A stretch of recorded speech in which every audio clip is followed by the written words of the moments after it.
Assalamualaikum warahmatullahi wabarakatuh. Salam sejahtera buat kita semua, sahabat-sahabatku sekalian. Perkenalkan, saya Aristiono Nugroho, Asosiat Profesor di Sekolah Tinggi Pertanahan Nasional. Pada kesempatan ini saya ingin menyampaikan sebuah artikel berjudul Communities Optimism in the Utilization of Karst Area in the Framework of Agrarian Reform Study in Pucung Village, Giri Subo District, Gunung Kidul Regency. Yang kalau kemudian kita berkenan menerjemahkan, kira-kira berjudul Optimisme Masyarakat pada Pemanfaatan Kawasan Karst dalam Bingkai Reforma Agraria. Studi di Desa Pucung, Kecamatan Giri Subo, Kabupaten Gunung Kidul. Artikel ini dimuat di IJM, International Journal of Islamic Education Research and Multiculturalism, volume 5, nomor 3, tahun 2023. Sahabat-sahabat sekalian, saya pikir penting buat kita untuk menunjukkan tentang optimisme masyarakat, dalam hal ini masyarakat Pucung, pada pemanfaatan area Karst atau Karst area. Sahabat-sahabat sekalian, Karst sering dimaknai sebagai tanah atau lahan gersang berbatu. Ada kalanya Karst juga dimaknai sebagai area dengan batuan gamping yang dicirikan oleh drainase permukaan yang langka, sulung tanah yang tipis dan hanya setempat, serta terdapat cekungan tertutup atau dolin dan terdapat sistem drainase bawah tanah.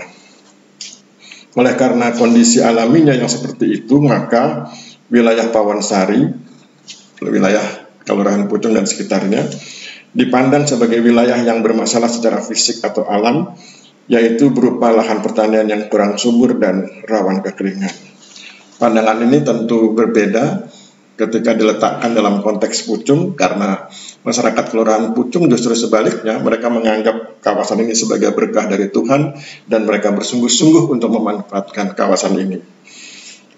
Perlu diketahui sesungguhnya kawasan Karst bukanlah kawasan terkutuk, melainkan kawasan yang diberkahi Tuhan Yang Maha Esa. Karst merupakan wilayah dengan kondisi hidrologi yang khas sebagai akibat dari batuan yang mudah larut dan mempunyai porositas sekunder yang berkembang baik. Pada wilayah Karst terdapat proses yang disebut karstifikasi yang dipengaruhi oleh dua kelompok faktor, yaitu faktor pengontrol dan faktor pendorong.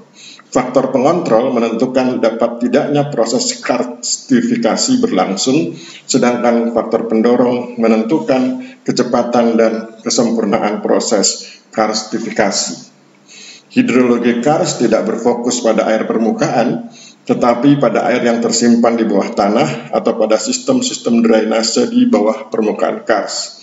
Oleh karena sifat batuan karbonat yang mempunyai banyak rongga, percelahan, dan mudah larut dalam air, maka sistem drainase permukaan tidak berkembang dan lebih didominasi oleh sistem drainase bawah permukaan.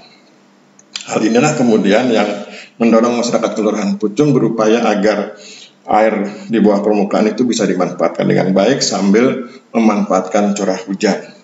Sahabat-sahabat sekalian, Desa Pucung merupakan kawasan Karst yang jarang ditemukan air permukaan, tetapi terdapat telaga musiman yang multiguna bagi penduduk sekitarnya. Desa Pucung disebut sebagai kawasan Karst yang berupa kawasan perbukitan batu gamping. Kawasan ini perlu dikelola sesuai dengan daya dukung lingkungannya dalam upaya mengoptimalkan pemanfaatan potensi kawasan Karst yang berkelanjutan dan berwawasan lingkungan. Desa Pucung termasuk dalam akuifer celah tinggi yang memiliki karakteristik sebagai berikut. Pertama, adanya sesar-sesar yang berasosiasi dengan lipatan dan rekahan, sehingga di daerah ini terdapat air tanah yang terjebak di dalam rekahan tersebut. Kedua, rekahan-rekahan ini terkoneksi satu dengan yang lain, sehingga air dapat terus mengalir walaupun saat musim kemarau dan sedang tidak ada hujan. Situasi hidrologi seperti inilah kemudian yang dipahami oleh masyarakat Kelurahan Pucung, kemudian dimanfaatkan dengan sebaik-baiknya, sambil saya bilang tadi itu bahwa mereka juga memanfaatkan atau menampung air hujan. Oleh sebab itu, kondisi saat ini Kelurahan Pucung tidak pernah kesulitan air meskipun di musim kemarau. Itulah optimisme yang kemudian mendorong masyarakat Pucung mampu mengatasi kawasan Karst atau area Karst. Sahabat-sahabat sekalian, optimisme sesungguhnya memiliki beraneka makna yang satu sama lain saling terkait dan saling mendukung. Seperti pertama, Optimisme adalah kecenderungan untuk memandang segala sesuatu dari segi dan kondisi yang baik, serta mengharapkan hasil yang memuaskan. 2. Mereka yang optimis dalam pekerjaannya cenderung mengharapkan hal-hal baik akan terjadi kepadanya. Sedangkan mereka yang bersikap pesimis cenderung membayangkan hal-hal buruk akan terjadi pada mereka.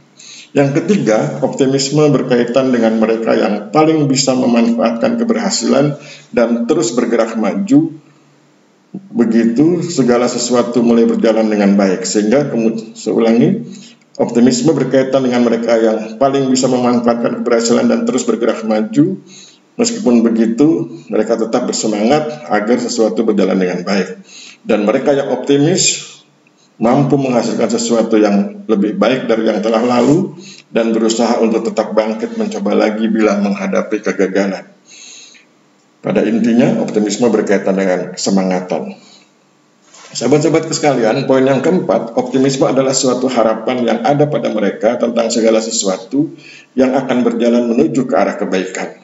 Mereka yang memiliki perasaan optimis membawanya pada tujuan yang diinginkan karena percaya pada diri dan kemampuan yang dimilikinya, serta menjadikannya keluar dengan cepat dari permasalahan yang sedang dihadapi. Yang kelima, dalam perspektif kecerdasan emosional, optimisme dipandang sebagai bentuk pertahanan diri pada mereka yang sedang berjuang agar tidak terjatuh pada kebodohan, putus asa, dan depresi ketika mendapat kesulitan. Sahabat-sahabat sekalian, kalau kemudian kita coba melihat realitasnya, optimisme masyarakat dan optimisme yang dibangun oleh pemerintah Desa Pucung pada pemanfaatan kawasan Kars dalam bingkai reforma agraria itu diwujudkan dalam berbagai bentuk. Jadi seperti saya ingatkan bahwa optimisme masyarakat dan pemerintah Desa Pucung di kawasan Kars dibangun dalam bingkai reforma agraria karena berkaitan dengan pemanfaatan sumber daya agraria, termasuk penguatan asetnya dalam hal ini sumber daya agraria dan pemberian aksesnya dalam hal ini sumber daya agraria. Jadi optimisme itu kemudian diwujudkan dalam berbagai bentuk sebagai berikut. Pertama, ada kesungguhan masyarakat dan pemerintah Desa Pucung ketika mereka bekerja sama dengan Sekolah Tinggi Pertanian Nasional untuk melakukan berbagai kegiatan penelitian partisipatif dan pemberdayaan masyarakat. Misalnya, mereka bersungguh-sungguh ketika menyusun master plan Kelurahan Pucung. Kemudian mereka juga bersungguh-sungguh ketika mengikuti pelatihan leadership berbasis agraria. Mereka juga bersungguh-sungguh ketika melakukan pelatihan bisnis model kanvas bagi pegiat wisata Kelurahan Pucung, dan mereka juga bersungguh-sungguh ketika melakukan pelatihan penguatan identitas Kelurahan Pucung, dalam ini identitas sebagai kelurahan maritim, kelurahan agraris, kelurahan perintisan budaya, dan kelurahan wisata.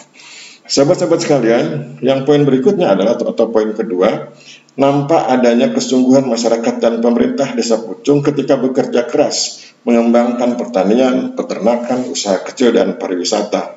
Yang ketiga, ada pula kesungguhan masyarakat dan pemerintah Kelurahan Pucung ketika melakukan perbaikan dan penataan fasilitas fisik, intelektual, sumber daya manusia, finansial, dan teknologi. Perlu saya jelaskan bahwa Kelurahan Pucung itu sebutan desa dalam konteks daerah istimewa Yogyakarta. Jadi dalam konteks nasional disebut desa Pucung. Tapi dalam konteks daerah istimewa Yogyakarta, istilah desa diganti menjadi kelurahan dan istilah kecamatan diganti menjadi Kapanewon. Jadi kalau dalam konteks daerah istimewa Yogyakarta, Kelurahan Pucung itu nama lengkapnya adalah Kelurahan Pucung, Kapanewon Giri Subu, Kabupaten Gunung Kidul. Yang kalau dalam bahasa Indonesia disebut Desa Pucung, Kecamatan Giri Subu, Kabupaten Gunung Kidul. Sahabat-sahabat sekalian, mari kita ulangi sebentar. Di poin 3, adanya kesungguhan masyarakat dan pemerintah Desa Pucung ketika melakukan perbaikan dan penataan fasilitas fisik, intelektual, sumber daya manusia, finansial, dan teknologi. Yang keempat, ada pula kesungguhan masyarakat dan pemerintah Desa Pucung ketika meningkatkan kesejahteraan masyarakat secara mandiri dan penuh kedamaian dengan memanfaatkan potensi ikonik yang dimiliki Desa Pucung, yaitu Bengawan Solo Purba. Dan yang kelima, adanya kesungguhan masyarakat dan pemerintah Desa Pucung ketika melakukan kegiatan penggunaan dan pemanfaatan tanah. Demikianlah sahabat-sahabat sekalian yang bisa saya sampaikan untuk sekedar menjelaskan artikel berjudul Community Optimism in the Utilization of Kas Area in the Framework of Agrarian Reform Study in Pucung Village, Girisubo District, Gunung Kidul, Regency. Sahabat-sahabat sekalian, yang saya sampaikan barusan itu, artikel tersebut dimuat di IJM, International Journal of Islamic Education, Research and Multiculturalism, volume 5, nomor 3 tahun 2023. Demikian yang dapat saya sampaikan. Saya akhiri. Terima kasih. Wabillahi taufik wal hidayah. Wassalamualaikum warahmatullahi wabarakatuh. Dan mohon maaf bila terjadi kesalahan. Perlu saya ingatkan bahwa dalam konteks penulisan Gunung Kidul Regency, sebetulnya tulisan Gunung Kidul itu digabung, jadi tidak terpisah seperti dalam teks ini, yaitu Gunung Kidul Regency harusnya digabung jadi Gunung Kidul Regency. Tidak ada spasi antara gunung dengan kidul. Demikian saya akhiri. Wabillahi taufik wal hidayah. Wassalamualaikum warahmatullahi wabarakatuh.